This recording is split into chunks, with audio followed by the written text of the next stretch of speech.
guys, welcome back to my channel. My name is Faith and I'm glad that you are here today.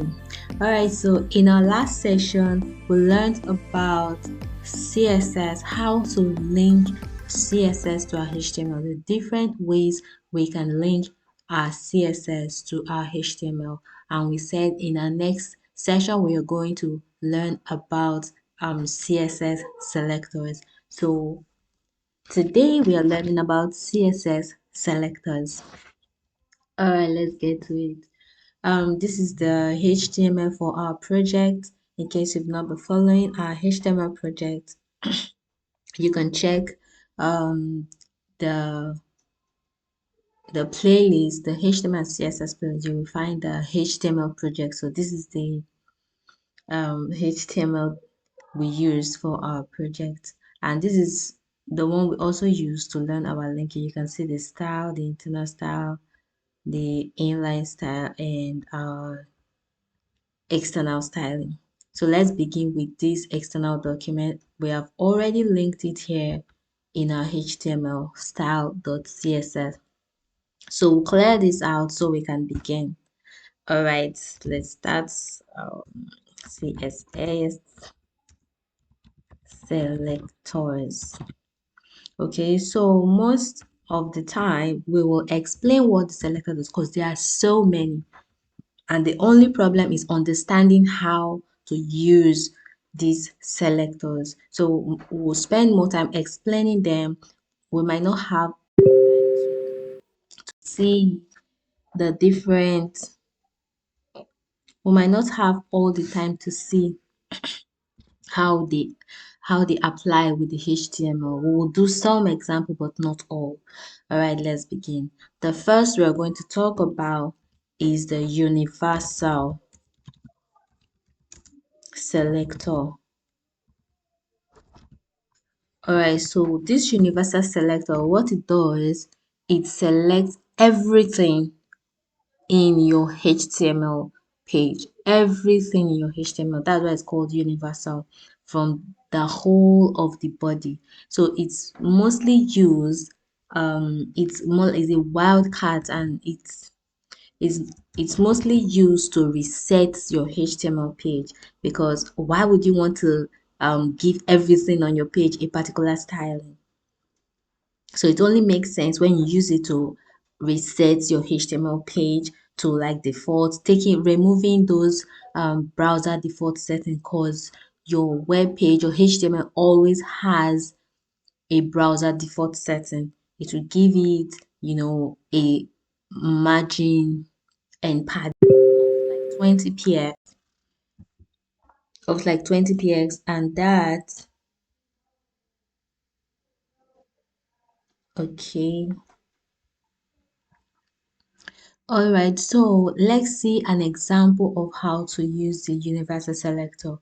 Let's go to our HTML.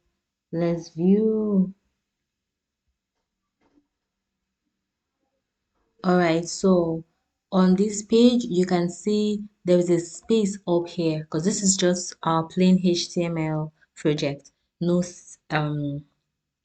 okay. So this space you have here is a default browser margin or padding. You see even the space at the back, we didn't put this by ourselves. Okay, so we're going to reset the page to a default setting so that we can begin to add our own padding and margin when we want. So we're going to say margin set to 0. We're going to say padding set to 0, and we're going to see box sizing set to border box. So this is our default reset.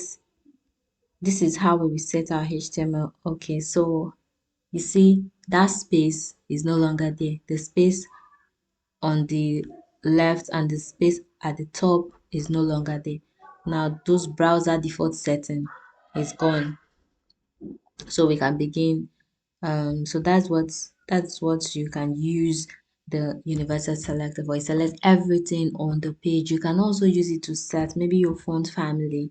Maybe you want everything on your page to have the same kind of font. You know that you are not going to change it, so you can use it to set your font family as well. And you can see, okay, so you see this one has, this is having a defense because I think we set it somewhere in the page, but every other thing is taking this default, you see, that we have set, apart from this guy. That, let's inspect this. I think,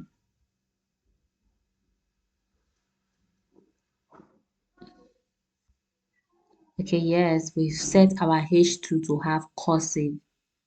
Okay, so except you set it personally, like differently, specifically, it will take the same. You see, every other thing on the page is having the new font family we gave it, the Verdana, and it's a very beautiful font. Wow.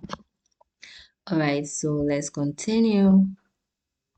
We're talking about CSS selectors.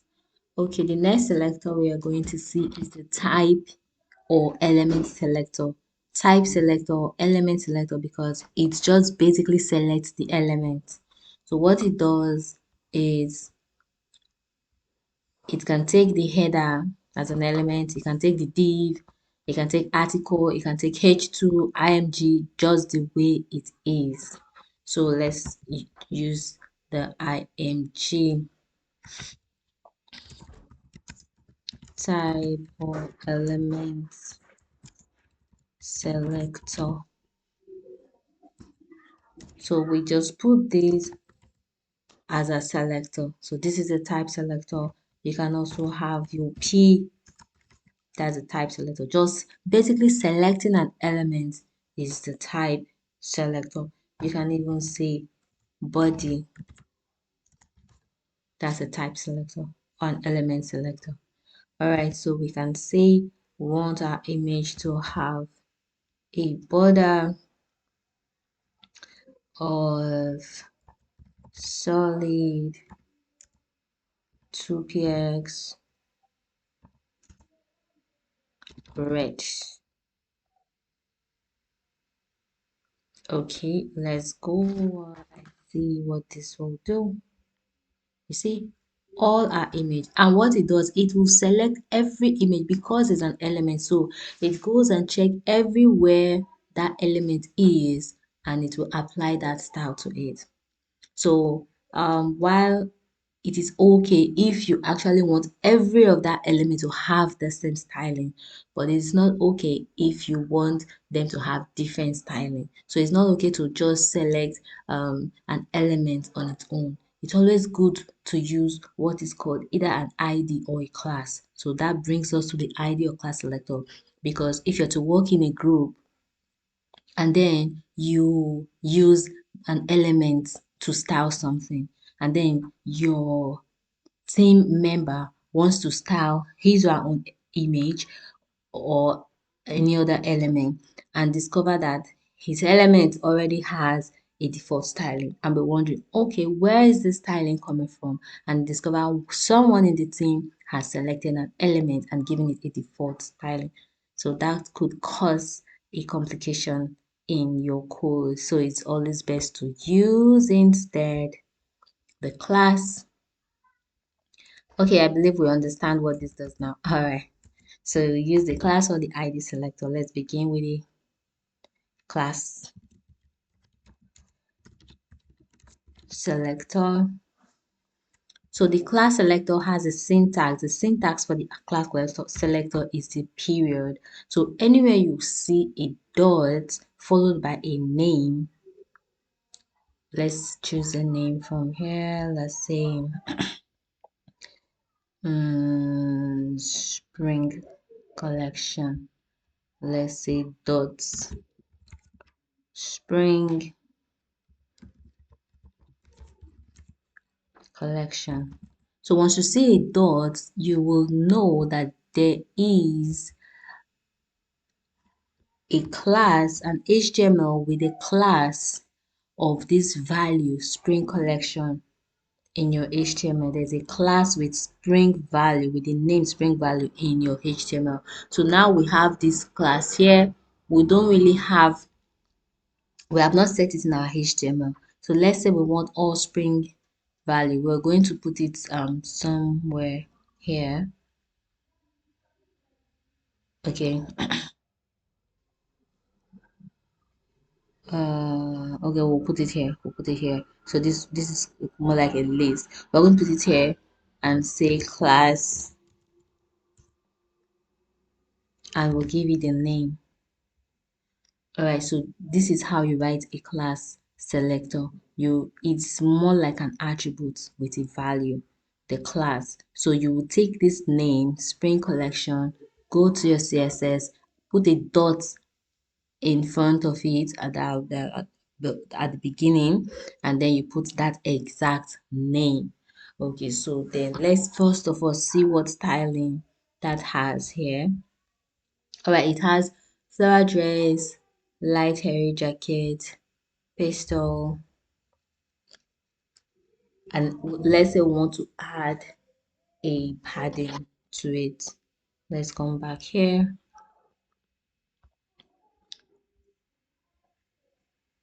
All right, so we want to give this list a padding using that class. So we'll say um padding. No, remember we're not talking about properties yet, so just don't focus much on the properties, focus more on the selector and how we are using them. So the padding, let's say 20 px, we want it to have on the left, right, top and bottom 20 px of padding.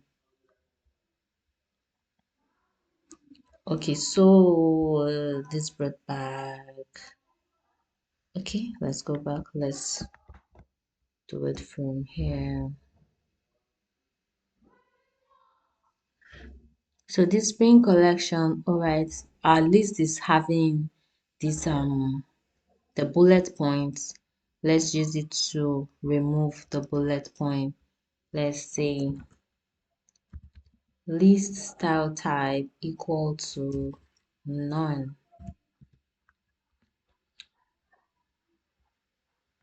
Okay, and we see that the that has been removed. It has removed the dots behind the what's it called, the bullet points on the list. Okay, so let's see. You see, now at first it looked like the padding was not working because of that bullet point. When I remove it from here, you can see it has gone back to hitting the border of the browser. But when we bring back the padding, you can now see the space that it has given it. You see the top, bottom, left, and right. See how packed they are. But putting that padding puts a space of 20 px all around it. So this is the class selector, how you can use a class to select something. So it's always best, instead of styling UL directly, that will cause a problem somehow, somewhere, especially if you want to you have lots of UL in your code, like you have it in the menu, you have it in the body, you have it in the footer, and they all have different styling. So why style UL or LI directly? Give it a class, and that will help you, separate all the style. So that's it for class selector. All you have to do, the syntax is to use the class as an attribute. Just say class, give it a name. Take that name, go to your style, put a period, a dot at the beginning, put a name, and here you are. Next, we have the ID selector. Now the ID is just represent a unique identifier. So it's always best that in a section you should not have more than 2 ID. Like in this article section, we can just have 1 ID here. All right, that's good practice. So instead of having, because it's a unique identifier, you just want to do something specific on this article, then you can use class for the other things. You can have multiple classes in a particular section. But for ID, it's always best to have one ID because it's a unique identifier. Because you want to use it to specify something unique about that article. So let's come and give this one, let's say spring. Okay, we have spring up here. This next article we have summer, so let's give this an ID of spring. We can give this an ID of summer.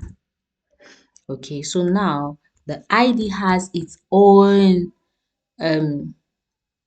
syntax, which is specified using the hashtag. So anywhere you have a hashtag in your CSS, know that there is a corresponding ID with that same name in your HTML. There is a corresponding ID, hashtag represents ID with that same name in your HTML. All right, so let's look at these. Let's close this out. So this is one section, spring section. This is the summer section. Let's now say I want to style all this. Let's bring it out and say give it a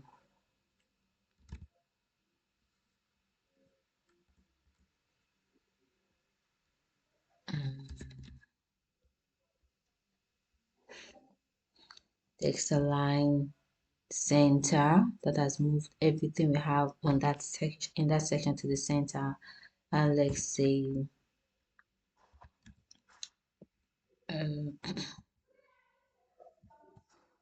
padding top 10 px. Okay, that will put a little. Okay, let's add more. Let's say 20 px. All right, so you see this adds padding space all around it, so the image now is still getting close to this, because for you to move the image container, you're going to use a margin.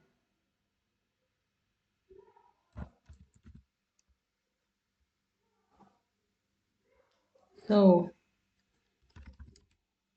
20 px. So you see it keep moving the whole, you see it moved the whole from the beginning, like the whole section moved down when we use the padding, the margin, sorry, because the margin moves the whole container. We can add. All right, another way we can center this, instead of using this margin like this, we can give our page, instead of using text align center, we can give our page a width and say like 80%, and we can give a margin and say 0 or 2. Okay, you can say it's centered, but we're going to say 80%, so it's just taking, and everything is still on the left. Okay, so we can add,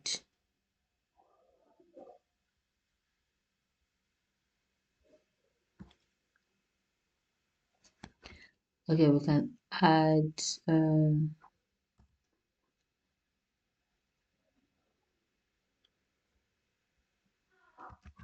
let's take this out. So you cannot really see it being centered because all our items are aligned to the left. They are aligned to the left. But you can use the margin 0 or 2 to center your page, to move things to the middle, to the right. So we can now add that text align. Wow, this is not the very best way to do it. So we can use the flex and the justify content, but let's just use this for now. We're just learning about the ID. So now we have moved all the content away from the left to the center, and you can see that it is well centered. All right, so that is for the hash. We can also give this one and say it should have a border of solid 2px blue.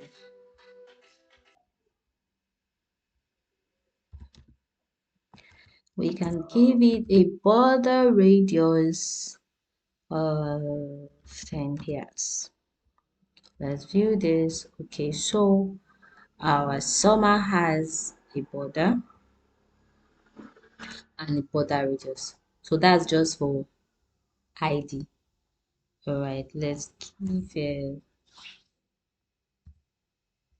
a margin of 20 px. So this will move the whole container, the whole of the section away. Let's add more. Let's say 30, 35.